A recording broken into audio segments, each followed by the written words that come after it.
Guardians of the Galaxy, the only story where you can feel more emotions for a tree that only speaks words than almost any other character in the MCU.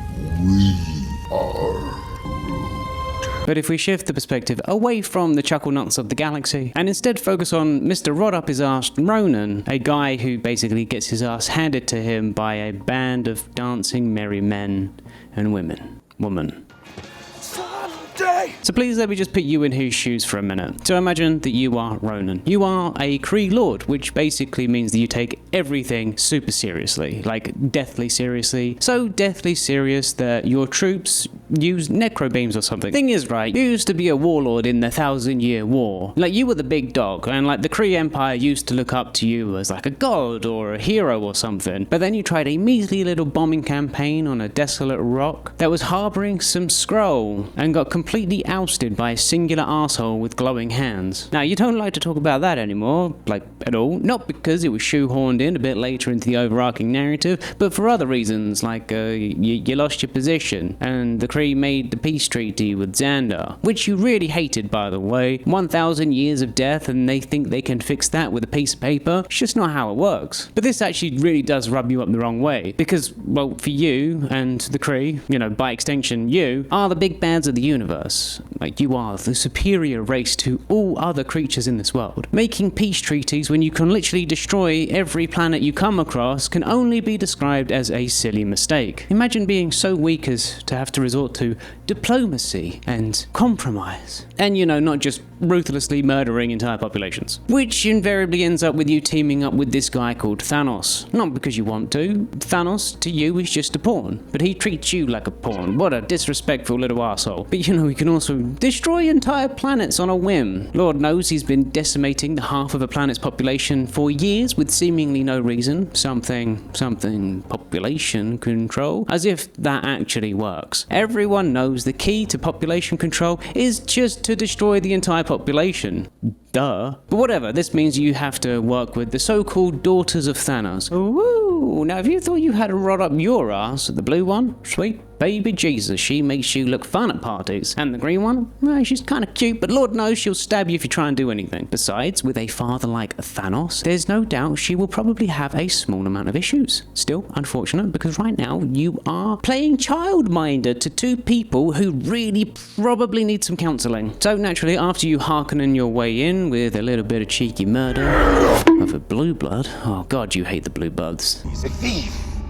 An outlaw who calls himself Star-Lord. You find out some dickhead called Star Something is trying to take an object that would allow Thanos to destroy Xandar. Naturally, being the smart little Kree that you are, you elect to send the blue rod up your ass to retrieve it. Nebula, go to Xandar and get me the orb. Because, you know, either she succeeds and you win, or she dies and you finally have some fun in here. But the green one decides that she is best for the job. Of course, being the pragmatic slice of perfection, you let her. Same deal, different rod up your ass. You won't fail. Have I ever? She would make a good wife, though. She knows how to hold her own, but she's also extremely respectful, never really talks out of turn like the blue one does, and carries herself pretty well. But, you know, you were expecting her to fail, because everyone always fails you, especially the Kree. They failed you 1,000 years and just led to failure. It was a given, but what you weren't expecting was for her to get captured by the Nova Corps and imprisoned alongside some form of rodent, a tree, and a guy who looks like he could be from Xandar himself. We know only that she has been captured.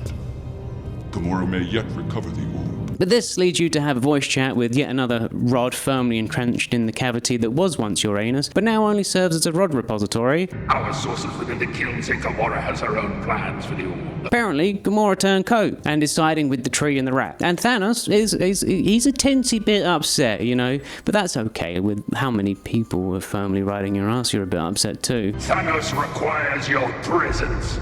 Now! But who is Thanos to think that he can just summon you like this? Like, honestly, like, who the fuck does he think he is? Thanos is like the kind of guy that would flip a coin for every life in the galaxy. That's a pretty amateur take. A real professional removes the coin entirely. Yes, she lost a battle with some primitive. Thanos put Gamora under your trap. But what's worse is this fucking guy, like this insect of Thanos, thinks he can talk to you like you're beneath him. Why are you being blamed for their bad parenting? It's not your fault you had to babysit them. Now your turn! I may be That's one less rod. But then Thanos comes in and tells you it is your fault and you are a petulant child for thinking it wasn't. You alienated my favorite daughter, Gamora. Huh? So, being on the receiving end of their betrayal because their daughter doesn't want to associate with the genocidal maniac is your fault. Okay, just because you want to entirely eradicate Xandar from the galaxy and also annihilate anything that stands in your way doesn't mean that you alienated her. You know, they were massacring trillions before you. Why is it your fault? You were just child-minding. I shall honor our agreement, Kree, if you bring me the orb. Anyway, apparently he still will do what you need if you get him the orb. But when you get there, turns out they already broke out of the prison before you arrived. And now you are essentially on a wild goose chase because they could quite literally be anywhere and you have like a whole galaxy to cover. Still, you can't leave any witnesses. You are pragmatic after all. Thanos may like to leave 50%, but you like to make sure that no job goes unfinished. In this place. Cleanse it. Now, you were expecting a lot of things from this mission, like time, money, no small amount of carnage, but what you were not expecting was a phone call from one of those morons telling you exactly where they were. Ronan the Accuser! I mean, not to shoot a gift horse in the mouth. It's always nice when the fish put themselves in the barrel. Unfortunately, though, it seems like this fish he's just an idiot, like he is. You are the one who transmitted the message? But Gamora is actually here, which is nice. The fish has at least half a brain. Okay, maybe you were generous about this little munchkin. He thinks he can have a 1v1 with you. Is he serious? It has been a while since you had a, honest-to-God fight, and you won't miss the opportunity to do a little bit of cheeky aura farming.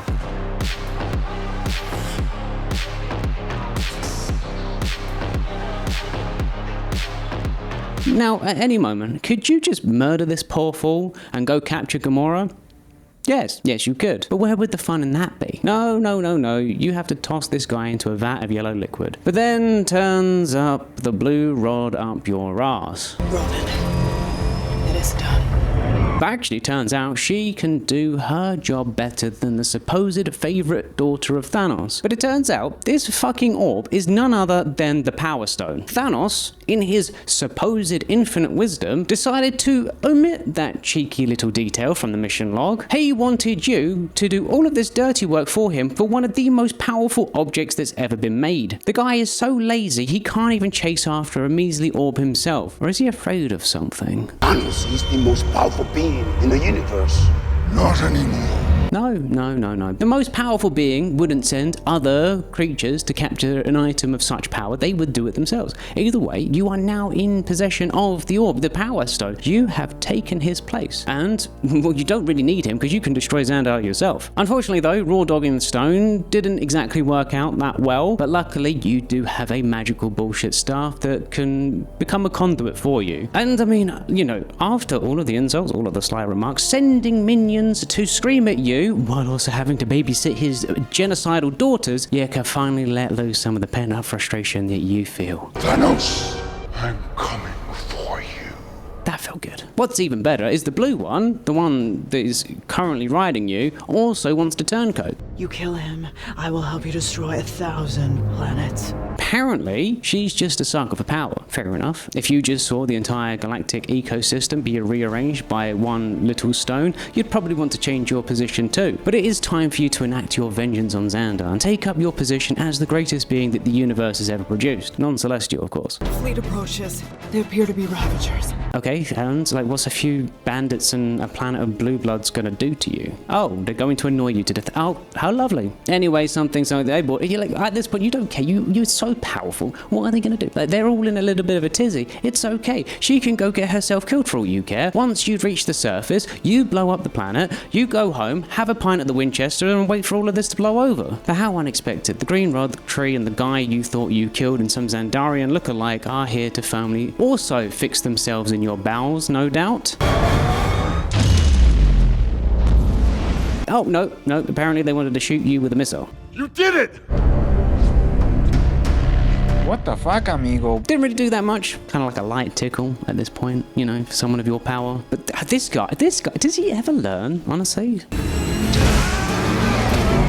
I mean, seriously, like the rocket wouldn't kill you, so why would a ship? Fortunately though, this little maneuver only accelerated your descent, and in hindsight, you probably could have just jumped from the ship to the surface with no ill effects. Now, again, could you just blow up this planet right now? Absolutely. But you just do not want to miss the opportunity to rub it in Xandar's face. Like, you want them to know you are the reason why they'll be destroyed, and who failed to stop them.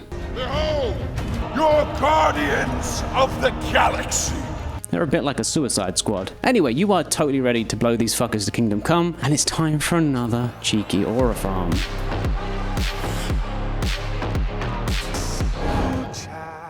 Things are gonna get easier. Okay, like, but who sings right now? Who is taking this so unseriously that they would sing in the face of their inevitable defeat? Honestly, you are so taken aback by the absolute audacity of this that you don't even seal their fate. What are you doing? Dance off, bro! What the fuck is a dance-off? Why is this happening? What kind of twisted torture is this? Why is this happening? This actually can't be real life. You were just gonna destroy the planet and now you are sucked into this nonsense. What are you doing? I'm distracting you, you big turd blossom. But anyway, not that big of a deal. The mortal grabs the thing. Like he's gonna be dead in seconds. What a foolish ploy to think that he could just blow up your conduit and grab the stone. Not even you can grab the stone without a conduit. But somehow, he doesn't die. Huh? Oh god, it's the fucking power of friendship. Oh boy. Thank you so much for watching, like, subscribe, and consider hyping if you're feeling up to it. I just want to shout out my members real quick, especially Good Old Granite, Alexander Colburn, and Be Wilded Kings. Thank you guys, your support means everything. And of course, Lavender, Zyla, Toast the Bread, Boss Slink, Suzukaze, Techno Scorpion, Takaru, and Alan. Thank you. Have a great day and have a great life.